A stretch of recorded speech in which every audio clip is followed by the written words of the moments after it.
ସେଇ ଯେଉଁ ଅଳ୍ପ ଟିକେ ସୁଖ ମିଳିଯାଏ କିମ୍ବା ଯେଉଁ ମଜା ମିଳିଯାଏ ମୁଁ ସେଥିରେ ଫସିଯାଏ। ସେହି ମଜାକୁ ନିଜର ଶତ୍ରୁ କରିବା ପରିବର୍ତ୍ତେ ନିଜର ବନ୍ଧୁ କରିଦିଅ ନା। ତାକୁ ଇନ୍ଧନ ଭଳି ବ୍ୟବହାର କର। ପଚାରିବାର କିଛି କଥା ହିଁ ନାହିଁ। ଯାହା ଗୋଟେ ସୁଦ୍ଧା କରିବାର ଥିଲା ତାକୁ 12ଟା ସୁଦ୍ଧା ସାରିଦେଲି। ବାକି 1 ଘଣ୍ଟା କ'ଣ କରିବି? ମଜା ଆସିଲା? ଟିକେ ଟିକେ ମଜା ଦରକାର ନାହିଁ। ସେଥିପାଇଁ ତ ଜନ୍ମ ହେଇଛେ। ତୁମେ ଯାହା ଚାହୁଁଛ ମିଳୁନି, ଯାହା ମିଳୁଛି ସେଇଟା ରହୁନି, ଆଉ ଯାହା ରହିଲା ଭଳି ଲାଗୁଛି ସେଇଟା ନିଜର ନୁହେଁ। ବଡ଼ ବିଚିତ୍ର କଥା ଇଏ। ଏହି ଶବ୍ଦଟି ବହୁତ ଗୁରୁତ୍ୱପୂର୍ଣ୍ଣ। ଗରିମା, ଡିଗ୍ନିଟି, ୟାକୁ ନ ଭୁଲିବା ଦରକାର। ଜୀବନ ତୁମକୁ ଅପମାନିତ କରିବା ପାଇଁ ହିଁ ଜନ୍ମ କରେ। ଜୀବନ ତାକୁ ଲଙ୍ଗଳା କରି କରିକି ମାରେ। ତୁମେ ନିଜ ଗରିମା ବଞ୍ଚାଇ ରଖ, ସେଇଟା ହିଁ ବଡ଼ କଥା। ଆଚାର୍ଯ୍ୟଜୀ ପ୍ରଣାମ।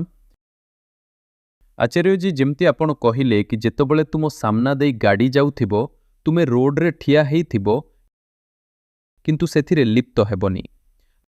ଆଚାର୍ଯ୍ୟଜୀ, ମୁଁ ଯେତେବେଳେ କାମ କରେ ସେତେବେଳେ ଦେଖେ କି ଗୋଟେ କଲ୍ କରିସାରିଲା ପରେ ଦ୍ୱିତୀୟ କଲ୍କୁ ଯିବା ଭିତରେ ଟିକେ ସମୟ ମିଳିଯାଏ। ତେବେ ସେହି ମଝି ସମୟରେ ମୁଁ ଫସିଯାଏ, ଆଉ ସେହି ଫସିବା ସମୟରେ କାମରୁ ଟିକେ ଆରାମ ମିଳିଯାଏ। ତେବେ ସେ ଯେଉଁ ଅଳ୍ପ ସୁଖ ଆଉ ମଜା ମିଳିଯାଏ ମୁଁ ସେଥିରେ ଫସିଯାଏ। ସେହି ମଜାକୁ ନିଜର ଶତ୍ରୁ କରିବା ପରିବର୍ତ୍ତେ ନିଜର ବନ୍ଧୁ କରିଦିଅ ନା। ସେଥିରେ ଫସନି, ତାକୁ ଇନ୍ଧନ ଭରି ବ୍ୟବହାର କର। ତୁମେ କଥା ହେଲ, ତାପରେ ତୁମ ମନ କହୁଛି ମଜା ଦରକାର। ଠିକ୍ ଅଛି, ନିଅ। ସେତିକି ହିଁ ନିଅ ଯେତିକି ତୁମକୁ ପୁଣି ସତେଜ କରିଦେବ। କେଉଁଥିପାଇଁ? ପରବର୍ତ୍ତୀ କଲ୍ ପାଇଁ। ଆଚାର୍ଯ୍ୟଜୀ, ହୁଏ କ'ଣ କି ଯେତେବେଳେ ସେହି ମଜା ମିଳେ ନା ଆହୁରି ଦରକାର। ସେତେବେଳେ ସବୁ ଭୁଲିଯାଏ। ସେହି ସମୟରେ ମନର ସେହି ପ୍ରବାହରେ ମୁଁ ଭାସିଯାଏ। ତାପରେ ଆପଣଙ୍କ କୋଟ୍ସ କିମ୍ବା ପୋଷ୍ଟର ଦେଖିଲେ ଟିକେ ମନେ ପଡ଼ିଯାଏ, କିନ୍ତୁ ଯେତେବେଳେ ବାହାରକୁ ଯାଏ ଏଇଟା ତ ଦେଖ, ବୁଦ୍ଧିର ପ୍ରୟୋଗ କରି ନିଜ ପାଇଁ କିଛି ଉପାୟ ବାହାର କରିବାକୁ ହିଁ ପଡ଼ିବ। ମଜା ନେବାର ଯେଉଁ ପ୍ରବୃତ୍ତି ସେଇଟା ତ ସବୁବେଳେ ଥାଏ ହିଁ ଥାଏ। ତାକୁ ବି ଏକ ସାଧନ ଭଳି ବ୍ୟବହାର କର ନା। ଉଦାହରଣ ସ୍ୱରୂପ ନିଜକୁ କୁହ କି ଛୋଟ ମୋଟ ନେବିନି, ପୁରା 1 ଘଣ୍ଟାର ବ୍ରେକ୍ ନେବି। ଆଉ ଇଏ ତୁମର ବିଦ୍ରୋହ। ମୁଁ କ'ଣ କରିବି? ପୁରା 12ଟାରୁ 1 ଯାଏ ହିଁ ନେବି, ଆଉ ବଢ଼ିଆ ମଜା କରିବି ସେଥିରେ। କିନ୍ତୁ ସେଥିପାଇଁ 12ଟା ଯାଏଁ କ'ଣ କରିବି? କାମ। 12ଟା ଯାଏଁ ଯାହା କରିବାର ଅଛି ସବୁ ସାରିଦେବି। ଆଉ ଏବେ ଯେଉଁ ତୁମର କାମନା ଅଛି ଏହା ପୁରା ସକାମ କର୍ମ। ଏଇଟାକୁ ହିଁ ବ୍ୟବହାର କର। ତୁମର କାମନା ଅଛି ମଜା କରିବାକୁ। ତାକୁ ହିଁ ସାଧନ ବନେଇ ଦିଅ। ଟିକେ ଟିକେ ମଜା ଦରକାର ନାହିଁ। ଏବେ ତ ଟିକେ ଟିକେ ମଜା ନେଉଛ। 2ଟି କଲ୍ ମଝିରେ 15 ମିନିଟ୍ ନେଇଗଲ, ପୁଣି 20 ମିନିଟ୍ ନେଇଗଲ। କ'ଣ ମଜା ସେଥିରେ? ଯେତିକି ସମୟରେ ତୁମ ମଜା ଟିକେ ଉଚ୍ଚତାକୁ ଯାଏ ସେତିକି ସମୟରେ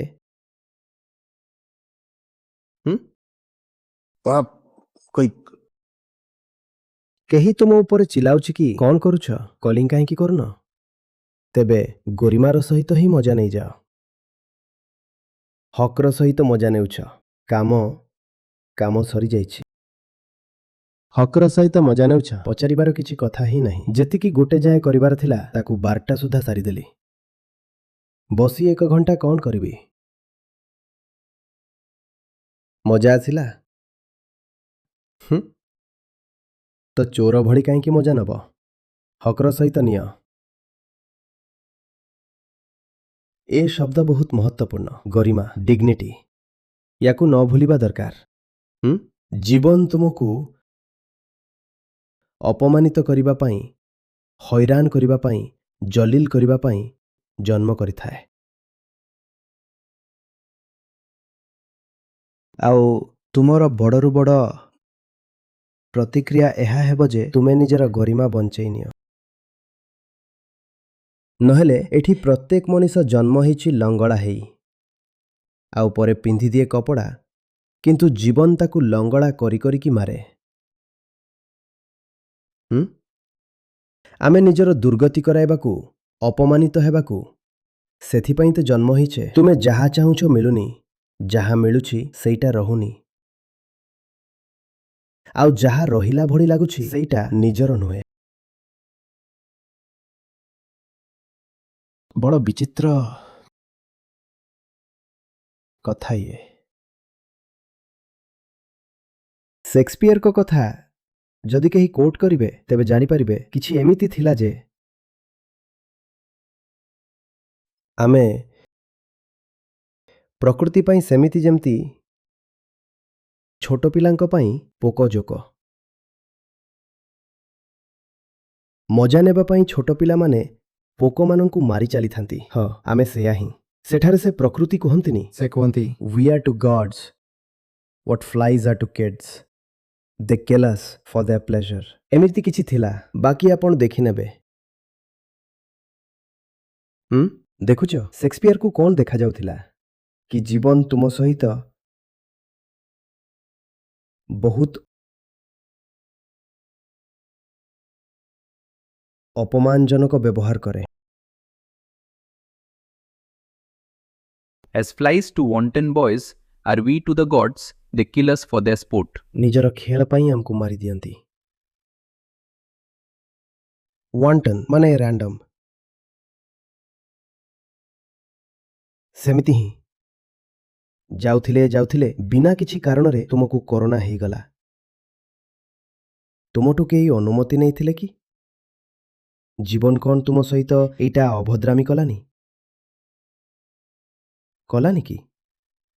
କେହି ଜଣେ ଆସି ଏମିତି ହିଁ ତୁମ ଜୀବନ ବଦଳେଇ ଚାଲିଗଲା। ଏଇଟା କ'ଣ ଘୋର ଗୋଲାମୀର କଥା ନୁହେଁ କି? ଏମିତି ହିଁ ଯାଉଥିଲେ ହଠାତ୍ ଏକଦମ ଜୀବନ ପୂରାପୂରି ବଦଳିଗଲା। ଏଇଟା କ'ଣ? ଜୀବନରେ କେଉଁଠି ମାନ ସମ୍ମାନ ଅଛି, କେଉଁଠି ଗରିମା ଅଛି। ତୁମେ ନିଜର ଗରିମା ବଞ୍ଚେଇ ନିଅ, ବହୁତ ବଡ଼ କଥା।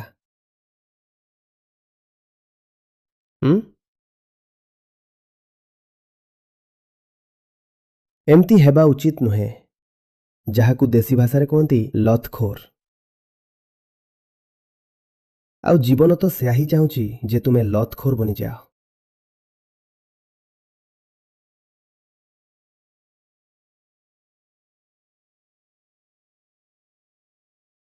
ଧନ୍ୟବାଦ।